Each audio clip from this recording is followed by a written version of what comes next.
가상자산 열풍이 그 어느 때보다 뜨겁습니다. 그래서 국민의힘 경제통이자 당내 가상자산 특위위원장 맡고 계신 윤창현 의원님 모셨습니다. 의원님 안녕하세요. 네, 안녕하십니까. 네, 그 비트코인과 알트코인을 정부는 가상자산이라고 명명을 하고 있습니다. 네. 그런데 의원님께서는 화폐로서의 가치는 작고 가상자산은 맞다고 말씀을 하셨는데 이게 어떤 이유에서인지 궁금합니다. 예, 우선 뭐 족보를 좀 따져봐야 되는데요. 이거를 만드신 분들이 이제 사토시 나카모토라고 하는 익명, 가명으로 이 아이디어를 발표를 하셨는데 그 당시에는 화폐를 꿈을 꿨습니다. 네. 중앙은행 없이 일반 은행 없이 네티즌들이 사이버상에서 스스로 화폐를 발행하고 그거를 통용하는 어떤 새로운 금융제도. 그래서 중앙은행도 필요 없고 은행도 필요 없이 네티즌끼리 이런 거를 하려면 어떤 기술이 필요하냐. 블록체인 기술을 통해서 이런 거래들을 자율적으로 즉 탈중앙화시켜서 금융기관 없이 자율적으로 간다. 탈중앙화 비트코인 그리고 이 가상 이제 화폐. 근데 이제 문제는 그렇게 해서 만들어지고 나서 보니까 나중에 이게 쭉 시간이 지나 보니까 이 가격이 왔다 갔다 하는 거예요. 이제 이게 채굴량이 정해져 있고 그러다 보니까 이제 이 자산으로서의 가치와 화폐로서의 기능이 이게 좀 서로 충돌하게 되더라는 거죠. 그래서 쭉 진행이 되고서 처음에 생각은 화폐였는데 나중에 가서 일이 진행되면서 이게 사이버상에서 유통이 되는 걸 보니까 가격이 막 왔다 갔다 하는 거예요. 상황에 따라서. 상황에 따라서 가격이 올라갔다 내려갔다 하는 건 주식이나 뭐 이런 그 자산들이 그렇거든요. 그래서 결국 지금 와 보니까 자산이 돼 버린 거죠. 그래서 이제 지금 또 그런 여러 가지 움직임이 있는데 그러면 화폐의 자리는 비어 있지 않느냐? 그런 거 비어 있는 화폐의 자리에다가 뭐 중앙은행 발행 디지털 자산 화폐를 넣어놓자 또는 뭐 스테이블 코인을 넣자 하면서 화폐의 자리에 뭔가를 집어넣으려고 하는 시도를 하고 있다고 볼 수 있고 네. 처음에 만들어진 이제 비트코인이나 이더리움은 자산의 영역으로 지금 진화를 해버렸다. 그것이 현실이니까 제가 볼 땐 자산으로 보는 게 맞는 것 같습니다. 그렇다면 최근에 코인 광풍이라든지 급락 사태에 대해서는 어떻게 보시고 또 의원님께서는 코인을 하시는지에 대해서 궁금합니다. 글쎄요, 정부위원회라서요 아마 코인 한다고 하면 신고를 해야 될지도 모르고 또 분명히 아마 더 팔으라고 그럴 것 같습니다. 예, 그리고 이제 그 광풍은 뭐 더 잘 아시지만 2030 세대의 어떤 그 여러 가지 면에서의 그 답답함, 자산 형성 기회가 별로 없는 데 따른 어떤 투자 기회 확충 이런 차원에서 이 코인이 상당 부분 투자하기에 상당히 그 매력적인 면 왜냐하면 너무 화끈하니까 잘하면 그 화끈함에 올라타서 수익을 낼 수 있다는 가능성 때문에 아마 많은 분들이 관심을 보였는데 최근에 와서는 좀 이 열풍이 좀 줄어들어서 아마 실망하시는 분도 많을 것 같고 좀 아쉽습니다. 그러나 또 앞으로 이제 이런 그 코인들이 정리가 좀 되면서 또 새로운 어떤 용도라든가 새로운 또 역할을 할 세상이 오지 않을까 그런 생각이 듭니다. 네, 말씀하신 대로 코인 상패에 대해서 투자자 보호가 전무한 상황입니다. 지금 부실 코인은 정리되는 게 맞지만 거래소 상패 기준이 명확하지 않아서 소비자들의 불만이 큰데요. 이에 대한 의원님의 생각과 관련 입법이 있다면 어떤 걸 추진하고 계시는지 궁금합니다. 그래서 이제 코인들을 아마 지금 정부에서 분류를 하고 있는 것 같아요. 성격을 증권형이냐 또 아니냐 뭐 여러 가지 성격이 다르거든요. 지금 나와 있는 것들 한 580여 개 정도 되는데.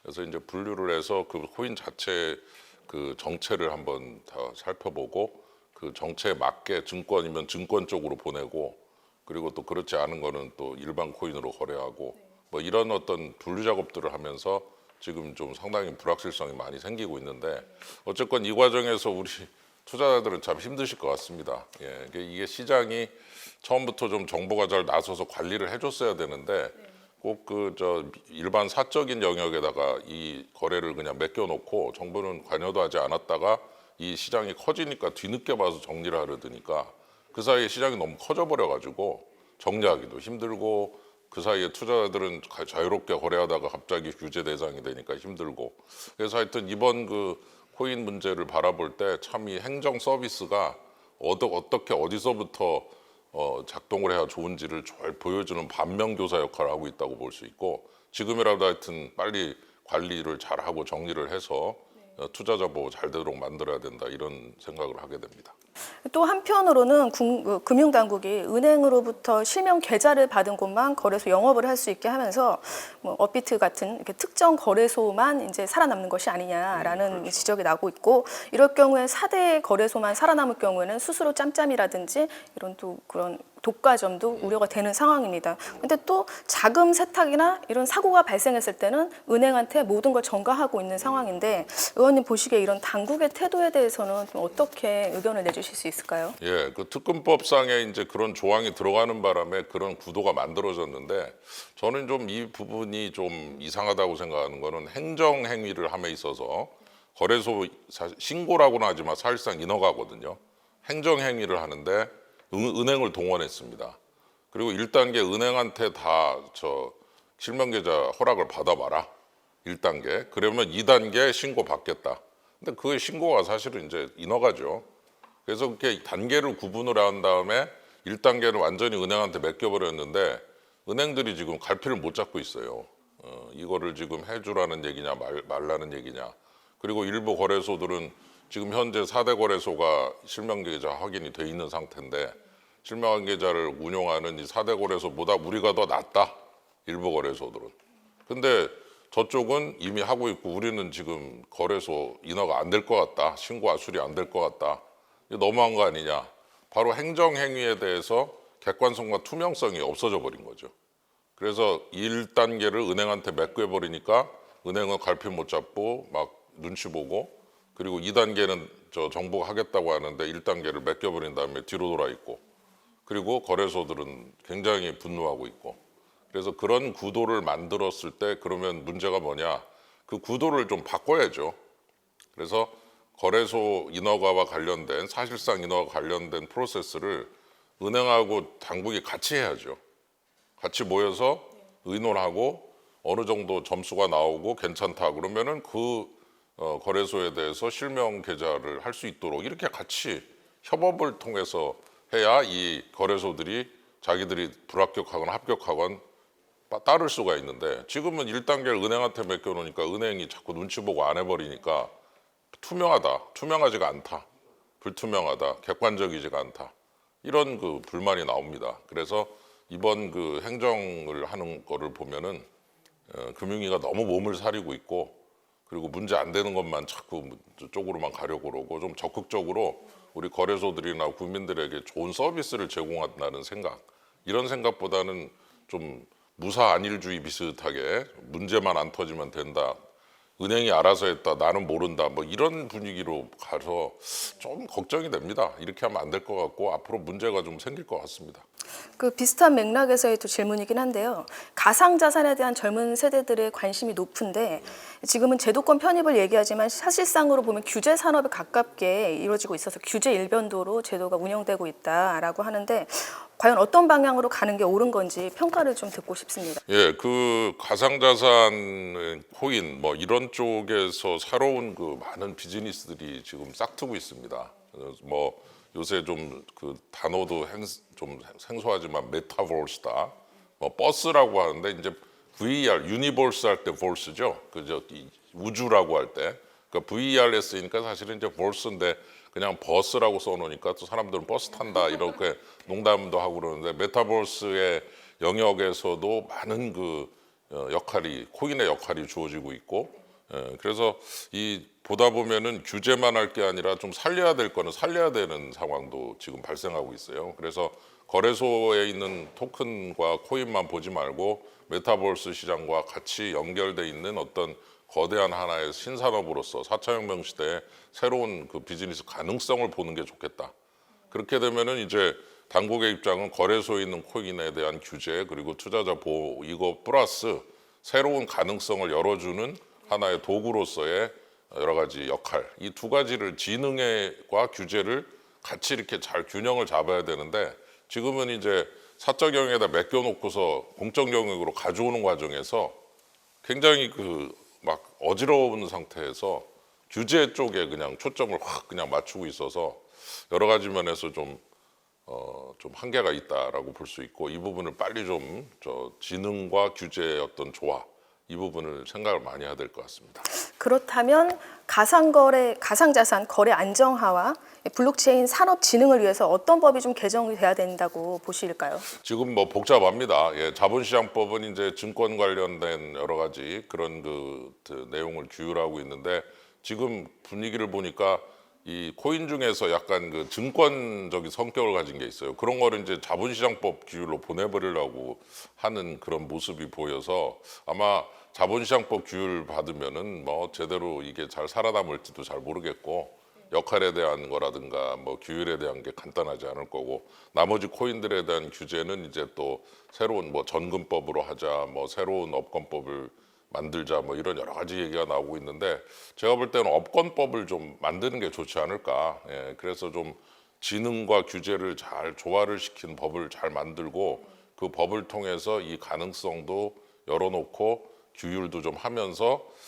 증권과는 또 다른 영역의 그 가능성을 보면서 좀 그 관리하는 게 좋을 것 같은데 이거를 이렇게 탁 전부 분류해서 이제 너는 일로 하고 넌 일로 하고 이러면 아마 뿔뿔이 흩어지면서 코인에 가진 가상자산에 가진 가능성을 이렇게 더 극대화시키는 역할 이런 게 좀 잘 못할 것 같고 사그러들거나 좀 상당히 그 시장이 좀 오랫동안 좀 침체될 것 같은 느낌이에요. 그래서 좀 이런 그 규율을 너무 세게 할 때 그 시장이 굉장히 그 억압을 당할 수도 있다는 가능성 이런 것도 생각해서 좀 여러 가지 상황을 조화롭게 좀 봤으면 좋겠는데 요새 분위기는 아까도 얘기했지만 문제 안 터지는 게 최고예요. 예, 그 공무원들이 좀 생각이 좀 많이 변한 것 같아요. 전에는 좀 과감하고 좀 용감하고 주인의식도 있었는데 요즘 보면은 그냥 그저 월급쟁이 같다는 느낌 오죽하면 영혼 없는 관료 이런 말이 나오겠습니까? 조금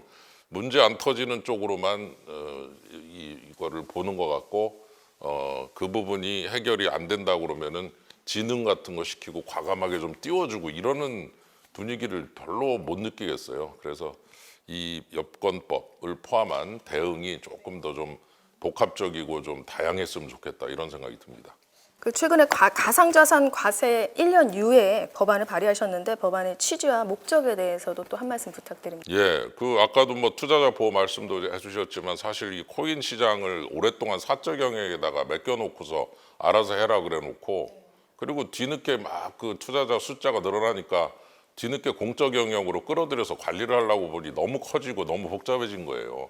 그러니까 이제 그 상황에서 시장도 정리도 안 되고 우왕좌왕하고 있는데 그 사이에 또 세금 걷는 담당 기획재정부는 또 저 소득 생겼으면은 저 세금 내놔라 뭐 이런 식으로 또 주장을 하고 나서는 거죠. 그래서 제가 옆에서 볼 때 참 황당한 거는 아니 그동안 그 몇 년 동안 그 소위 박상기의 난이라고 부르는 그 일이 있었지 않습니까? 이거는 돈도 아니고 자산도 아니다. 그래놓고 팽개쳐 놨어요.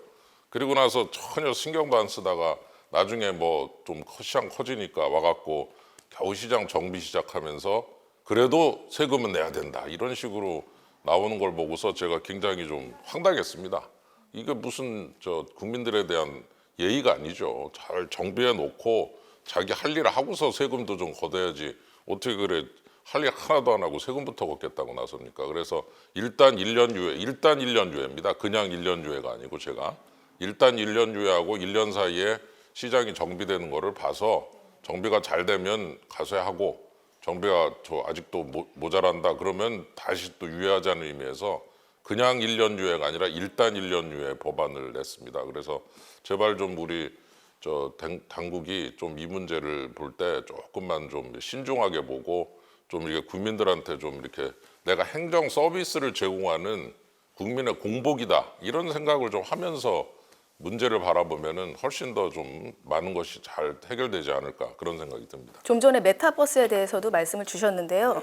한국은행이 중앙은행 차원의 디지털 화폐 파일럿 시스템을 테스트 중입니다. 그래서 CBDC가 실제 화폐를 대신할 시대가 도래할 것으로 보시는지 또 이것이 가상자산 시장에 어떤 영향을 미칠 것인지 뭐 이렇게 어떻게 생각하시는지 좀 궁금합니다. 예, 뭐 사실 굉장히 복잡한 문제긴 한데 원래 화폐로 사용하려고 하던 이 비트코인이 자산이 돼 버리니까 그럼 화폐 영역을 좀 대신할 수 있는 그게 없느냐. 그랬더니 이제 나온 게 이제 센트럴 뱅크 디지털 커런시죠. 센트럴 뱅크 중앙은행이 디지털 화폐를 직접 발행하는 거죠.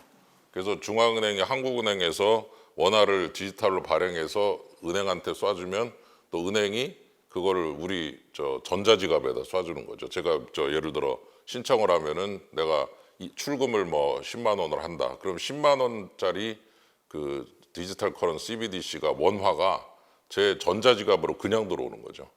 예, 그러면 이제 지갑에는 제 주머니에 있는 지갑에는 이제 그 현금은 없고 이제 여기 예, 전자지갑에 돈이 들어오는 개념.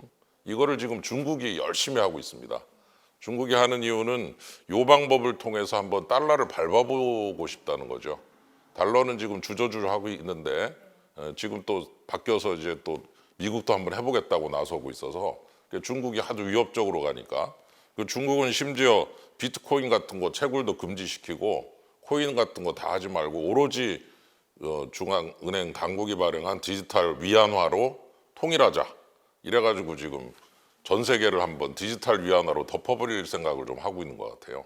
그래서 이제 그 와중에서 우리나라 중앙은행도 원화, 디지털 원화를 발행하는 시스템을 지금 가동을 하자. 그래서 카카오한테 그 역할을 맡겼는데 제가 볼 때는 아주 상당히 그 재미있는 그 하나의 그 대결 구조 내지는 경쟁 구조가 만들어지고 있고 제가 생각할 때는 예를 들어 뭐 한류가 상당히 지금 붐을 일으키고 있고 K컬처가 나가고 BTS가 지금 엄청난 인기를 끄는데 그런 한류의 붐 속에서 디지털 원화가 우리나라 전자지갑에서 아프리카 팬클럽의 전자지갑으로 이동하고 남아메리카의 전자지갑으로 이동하고 하는 시절이 세상에 온다면 우리나라 원화도 이제 그냥 가만히 앉아서 하다가 그 방탄소년단 BTS 덕분에 또는 K컬처 덕분에 전 세계 유통되는 돈이 될 수도 있는 거죠.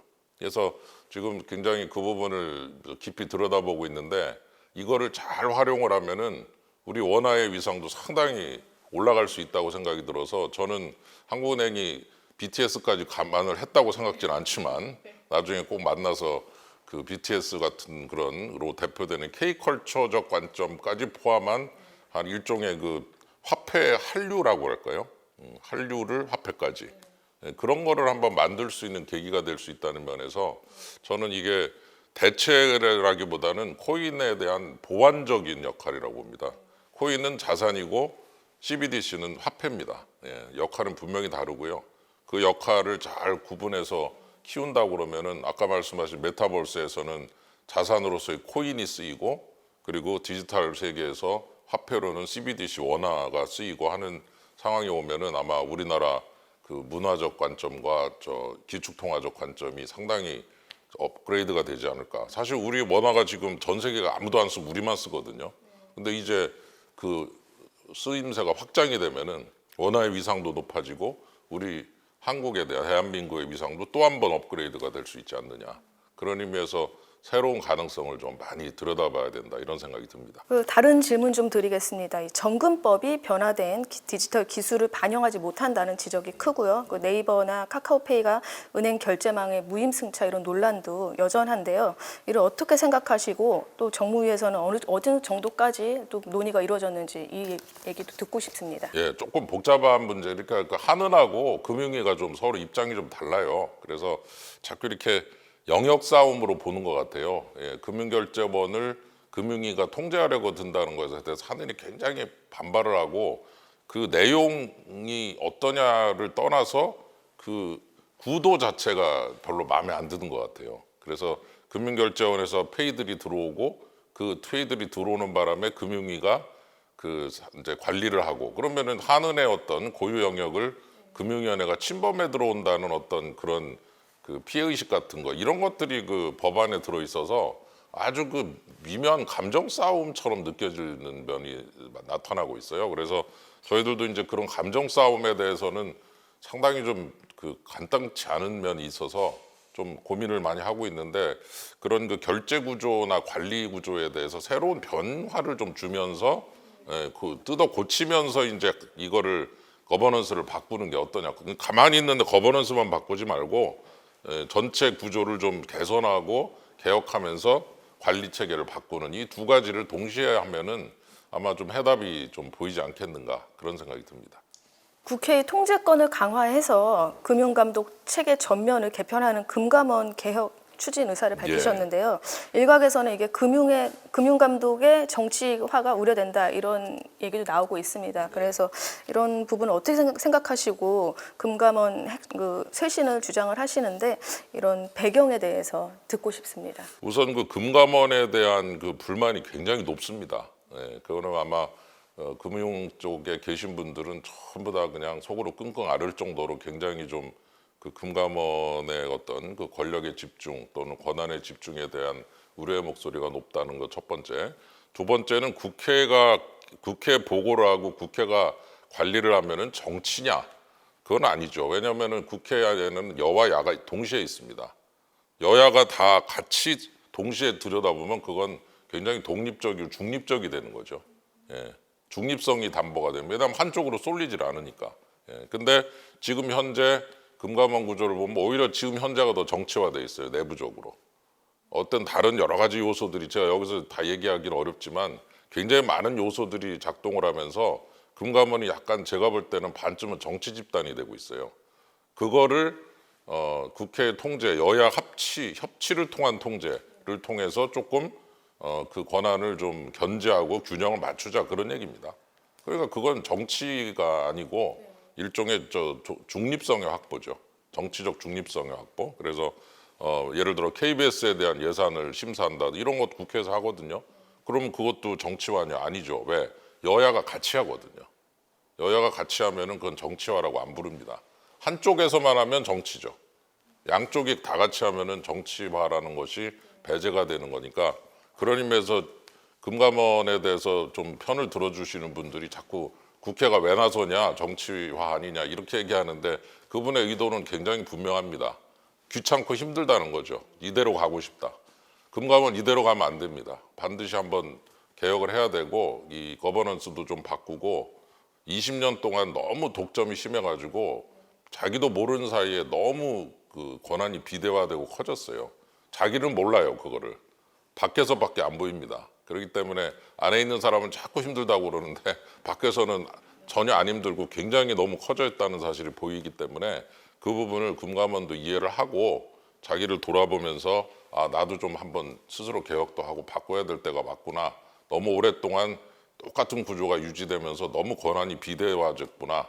스스로 많이 정치화됐구나. 이런 거를 스스로 깨달으면서 상황을 봐야 된다. 이렇게 정리를 해볼 수가 있겠습니다. 네, 알겠습니다. 이상으로 인터뷰 마치겠습니다. 귀한 시간 내주셔서 감사합니다. 네, 고맙습니다.